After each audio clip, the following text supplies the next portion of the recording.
इस वीडियो में मैं तुम्हें एक हाईली प्रॉफिटेबल ट्रेडिंग स्ट्रैटेजी दिखाने वाला हूं जो फिबोनाची रिट्रेसमेंट्स पर बेस्ड है, जो टेक्निकल एनालिसिस के सबसे पावरफुल टूल्स में से एक है।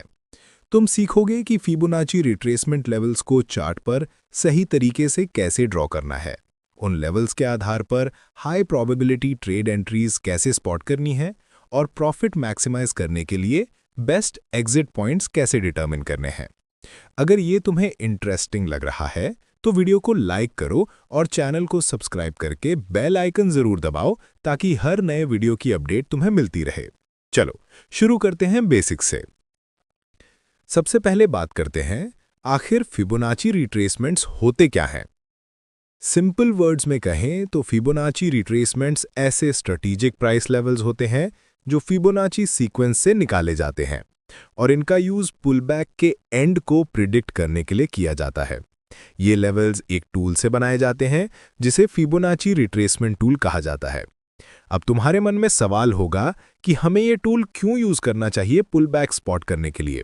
चलो इसे एक सिंपल एग्जांपल से समझते हैं। मान लो मार्केट इस वक्त एक स्ट्रॉन्ग ट्रेंड में है और तुम एंट्री पॉइंट ढूंढ रहे हो। ट्रेंडिंग मार्केट में एंट्री लेने का सबसे इफेक्टिव तरीका होता है पुलबैक का इंतजार करना। जब प्राइस पुल बैक करता है तब तुम उस पुल बैक के एंड के पास बाय पोजीशन ले सकते हो ताकि ट्रेंड रिज्यूम होने से पहले एंट्री मिल जाए। लेकिन असली सवाल यह है कि हमें कैसे पता चलेगा कि पुल बैक कहां खत्म होगा। आमतौर पर कहा जाता है कि पुल बैक्स अक्सर प्रीवियस की लेवल्स पर खत्म होते हैं, जैसे पुराने रेसिस्टेंस या सपोर्ट जोन्स पर। इस एग्जाम्पल में तुम देख सकते हो कि प्राइस ने रेसिस्टेंस को ब्रेक किया और फिर पुल बैक किया और पुलबैक ठीक उसी प्रीवियस रेसिस्टेंस लेवल पर आकर रुका। इससे पता चलता है कि पुलबैक्स अक्सर ऐसे की लेवल्स पर एंड होते हैं।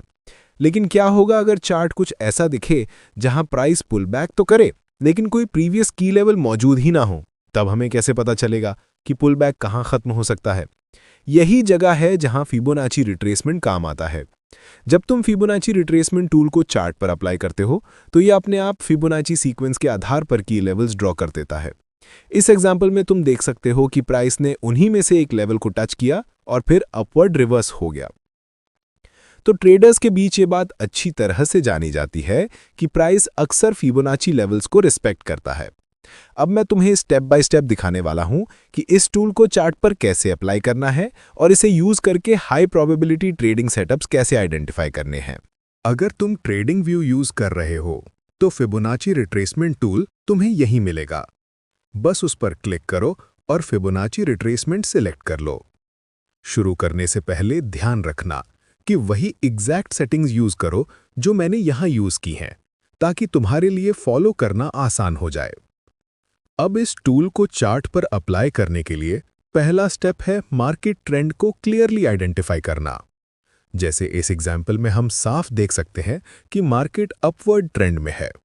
जब तुम ट्रेंड आइडेंटिफाई कर लो तो अगला स्टेप है फिबोनाची रिट्रेसमेंट टूल को अप्लाई करना। इसे सही तरीके से करने के लिए पहले तुम्हें ट्रेंड का स्विंग लो और स्विंग हाई पहचानना होगा। स्विंग लो वो पॉइंट होता है जहां प्राइस नीचे जाकर रिवर्स होकर ऊपर की तरफ जाती है। इस एग्जाम्पल में तुम देख सकते हो कि प्राइस इस पॉइंट तक नीचे आई और फिर अपवर्ड रिवर्स हुई, तो ये हमारा स्विंग लो है। उसी तरह स्विंग हाई वो हाईएस्ट पॉइंट होता है जहां प्राइस ऊपर जाकर थोड़ा पुल बैक करती है। इस एग्जाम्पल में तुम देख सकते हो कि प्राइस ऊपर गई और फिर इस लेवल पर थोड़ा पुल बैक किया, तो ये हमारा स्विंग हाई है। ध्यान रहे कि स्विंग हाई तब वैलिड माना जाता है जब अपवर्ड मूव के एंड पर थोड़ा सा पुल बैक दिखाई दे। जब तुम स्विंग हाई और स्विंग लो दोनों आइडेंटिफाई कर लो तो अब अगला स्टेप है फिबोनाची रिट्रेसमेंट ड्रॉ करना। ऐसा करने के लिए बस स्विंग लो से स्विंग हाई तक टूल को प्लॉट करो और लेवल्स को राइट साइड तक एक्सटेंड कर दो। ध्यान देना कि मैं टूल को कैंडल्स के विक्स के एंड से अलाइन कर रहा हूं। जैसा कि तुम देख सकते हो फिबोनाची लेवल्स अब चार्ट पर क्लियरली दिखाई दे रहे हैं। मैं रिकमेंड करूंगा कि तुम वही कस्टम सेटिंग्स यूज करो जो मैंने पहले बताई थी, ताकि फॉलो करना आसान हो। अब बात करते हैं कि इन फिबोनाची लेवल्स को इफेक्टिवली कैसे यूज किया जाए। चार्ट के टॉप पर तुम 0% लेवल देखोगे जो स्टार्टिंग पॉइंट होता है। उसके नीचे की फिबोनाची रिट्रेसमेंट लेवल्स होते हैं, यानी वो एरियाज जहां प्राइस पोटेंशियली पुल बैक कर सकता है। सबसे कॉमनली वॉच्ड लेवल्स हैं 38.2%, 50% और 61.8%, जिन्हें गोल्डन जोन भी कहा जाता है। ये लेवल्स अक्सर पोटेंशियल रिवर्सल पॉइंट्स के रूप में माने जाते हैं, लेकिन ये गारंटी नहीं देते कि प्राइस यहीं से रिवर्स होगा। कई बार प्राइस इनसे भी नीचे पुश होकर 78.6% या यहाँ तक कि 100% लेवल तक पहुँच सकता है। एक जरूरी बात हमेशा ध्यान में रखो, ये फिबोनाची लेवल्स उसी तरह ट्रीट किए जाते हैं जैसे सपोर्ट और रेजिस्टेंस जोन्स। मतलब इन्हें एग्जैक्ट लाइन की तरह नहीं, बल्कि एक एरिया की तरह समझो। अब सवाल ये है कि हमें कैसे पता चलेगा कि पुलबैक कहाँ खत्म हो सकता है।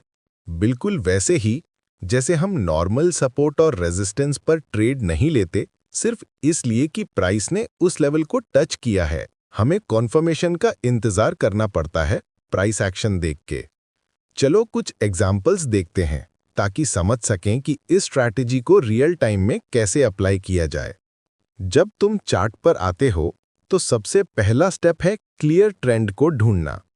जैसे यहां हम साफ देख सकते हैं कि मार्केट अप ट्रेंड में है। अब हमें ट्रेंड के रीसेंट स्विंग हाई और स्विंग लो को पहचानना है।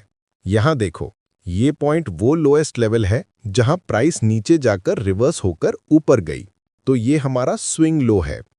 और ये पॉइंट वो हाईएस्ट लेवल है जहां प्राइस ने ऊपर जाकर थोड़ा पुल बैक किया, तो ये हमारा स्विंग हाई है। अब जब स्विंग पॉइंट्स मिल गए तो अगला स्टेप है फिबोनाची टूल को इनके बीच ड्रॉ करना। तो हम फिबोनाची टूल उठाएंगे और स्विंग लो से स्विंग हाई तक खींचेंगे। अब हमें इंतजार करना है कि प्राइस वापस आकर फिबोनाची लेवल्स को टच करे। यहां देख सकते हो कि प्राइस ने 61.8% लेवल पर रिएक्शन दिया, लेकिन हम ब्लाइंडली ट्रेड नहीं लेंगे। हमें कॉन्फर्मेशन चाहिए कि बुलिश मोमेंटम आ चुका है। अब जब हम प्राइस को आगे बढ़ाते हैं तो हमें स्ट्रॉन्ग बुलिश कैंडल्स दिखती हैं जो अपवर्ड मोमेंटम को कंफर्म करती हैं। इसका मतलब है कि पुलबैक शायद खत्म हो चुका है और अब एक नया बुलिश मूव शुरू हो रहा है, यानी हमारा सेटअप वैलिडेट हो गया। तो अब हम दूसरी बुलिश कैंडल क्लोज पर बाय एंट्री लेंगे। स्टॉप लॉस थोड़ा स्विंग लो के नीचे रखेंगे और टेक प्रॉफिट स्टॉप लॉस का 2 गुना रखेंगे। जब ट्रेड को आगे बढ़ाते हैं तो हम देखते हैं कि प्राइस वहीं से ऊपर पुश करती है और हमारा टारगेट हिट हो जाता है, जिससे एक प्रॉफिटेबल ट्रेड मिलती है। यही कॉन्सेप्ट बेरिश ट्रेंड पर भी अप्लाई होता है, बस फर्क कितना है कि वहां फिबोनाची टूल स्विंग हाई से स्विंग लो की तरफ ड्रॉ किया जाता है।